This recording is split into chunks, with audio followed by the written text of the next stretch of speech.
নমস্কার। আজকে আমার প্রতিবেদনটি হচ্ছে এআইসিপিআইকে নিয়ে। যে ফর্মটার সঙ্গে বা যে নামটার সঙ্গে যাই বলুন না কেন, আমরা কিন্তু দারুণভাবে পরিচিত। ডিএ আন্দোলনের জন্য এই নামটা বারে বারে বহু মানুষ উচ্চারণ করেছে সোশ্যাল মিডিয়াতে বা মেইন স্ট্রিম মিডিয়াতে। এআইসিপিআইয়ের ফুল ফর্ম আমরা জানি, তবু আমি বলছি, all India consumer price index.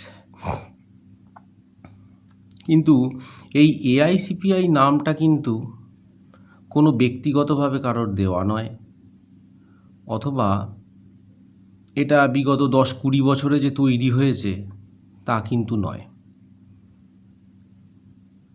AICPI নামটা কিভাবে এলো সেটা স্তরে স্তরে একটু আপনাদের জানাই। ভিডিওটা স্কিপ করবেন না, শুনবেন, কারণ পরবর্তীকালে এই এআইসিপিআইয়ের সঙ্গে ডিএর যে রিলেশন আমরা শুনি, তারও একটা ইতিহাস, কেন কী জন্য, সেটা নিয়েও একটা ভিডিও আমি করব ইন ফিউচার আর কি। মূলত এই কনসেপ্টটা এটা কিন্তু আন্তর্জাতিক স্তর থেকেই এসেছে। বিংশ শতকের শুরুতে 1904 থেকে 1915 সালের মধ্যে ব্রিটেনের শ্রম মন্ত্রণালয় এবং আমেরিকার ব্যুরো অফ লেবার স্ট্যাটিস্টিক্স মানে BLS, তারা শ্রমিকদের জীবনযাত্রার খরচ মাপার জন্য বিশ্বজুড়ে কস্ট অফ লিভিং এই শব্দবন্ধটি ব্যবহার করেন। এরপর প্রথম বিশ্বযুদ্ধ হয়। প্রথম বিশ্বযুদ্ধের পরবর্তীকালে ডিএ সংক্রান্ত অনেক ঘটনা ঘটে, সেই দিকে আমি যাচ্ছি না। যাই হোক, এবার ব্রিটিশ শাসিত ভারতবর্ষে প্রথম বিশ্বযুদ্ধের পর 1921-22 সালে বম্বে প্রদেশে, তো বম্বেটা অ্যাকচুয়ালি প্রদেশ বলা হতো, কেন কি বৃত্তান্ত আমার জানা নেই। যাই হোক, বম্বে প্রদেশে প্রথম নিয়মতান্ত্রিক মূল্যসূচক তৈরি হয়।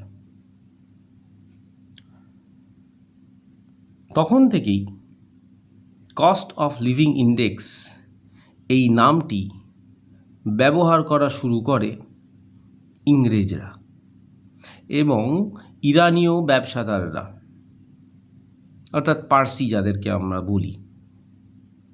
ইংরেজরাই প্রথম ব্যবহার করা শুরু করে যে কস্ট অফ লিভিং ইন্ডেক্স। ভালো বিষয়, এইভাবেই চলতে থাকে। 1941 সালে রাও কোর্ট অফ এনকোয়ারির সুপারিশে ব্রিটিশ ভারত সরকার অফিসিয়ালি জিনিসপত্রের দাম মানে ঠিকঠাকভাবে মেজার করার জন্য নিজে দায়িত্ব গ্রহণ করে এবং গ্রহণ করে তারা পর্যালোচনা করা শুরু করে। 1946 সালে ভারত সরকারের লেবার ব্যুরো 1944 সালকে বেস ইয়ার ধরে নিয়ে প্রথম দেশীয় মূল্যসূচক প্রকাশ করা শুরু করে। তখনও কিন্তু তার নাম ছিল কস্ট অফ লিভিং ইন্ডেক্স। 1952 সাল নাগাদ অল ইন্ডিয়া এই নামটি যুক্ত হয়। তখন কিন্তু ভারতবর্ষ স্বাধীনতা পেয়ে গিয়েছে এবং তার নাম হয় all India cost of living index, অর্থাৎ AICLI। এরপরে 1955 সালে ইন্টারন্যাশনাল লেবার অর্গানাইজেশন, এনাদের একটা সম্মেলন হয়েছিল এই সম্মেলনটির নাম ছিল আন্তর্জাতিক পরিসংখ্যানবিদ সম্মেলন। সেই সম্মেলনে সিদ্ধান্ত হয় যে এই কস্ট অফ লিভিং ইন্ডেক্স মানে এই সিস্টেমটা যত না শ্রমিকদের জীবনযাত্রার পরিমাপ কেমন যত না মাপে, তার থেকে বাজারে যে সকল জিনিসপত্র বিক্রি হয় সেই জিনিসগুলোর কি দাম বাড়া কমা করছে সেইটার মান সে বেশি ভালো মাপে। তাই সিদ্ধান্ত হয় যে কস্ট অফ লিভিং ইন্ডেক্স না বলে কনজিউমার প্রাইস ইন্ডেক্স এ কথাই বলা উচিত। তো ইন্টারন্যাশনাল লেবার অর্গানাইজেশন এটা তো একটা বিশ্বখ্যাত সংস্থা, ইউএনওর আন্ডারে রয়েছে।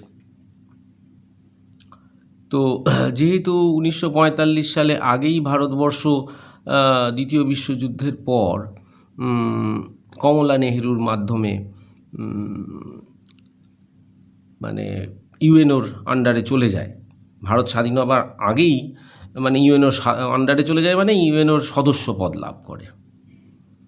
সেহেতু ভারত সরকার মানে তৎকালীন 1955 সালে যে ভারত সরকারে যিনি ছিলেন বা যারা ছিলেন তারা আইএলওর এই সুপারিশকে মেনে নিতে বাধ্য হন এবং 1955 সালের জুলাই মাসে আনুষ্ঠানিকভাবে ভারতবর্ষে ওই all India cost of living index এটার নাম সম্পূর্ণ রকমভাবে পরিবর্তিত হয়ে গিয়ে AICPI এই নামটা আসে।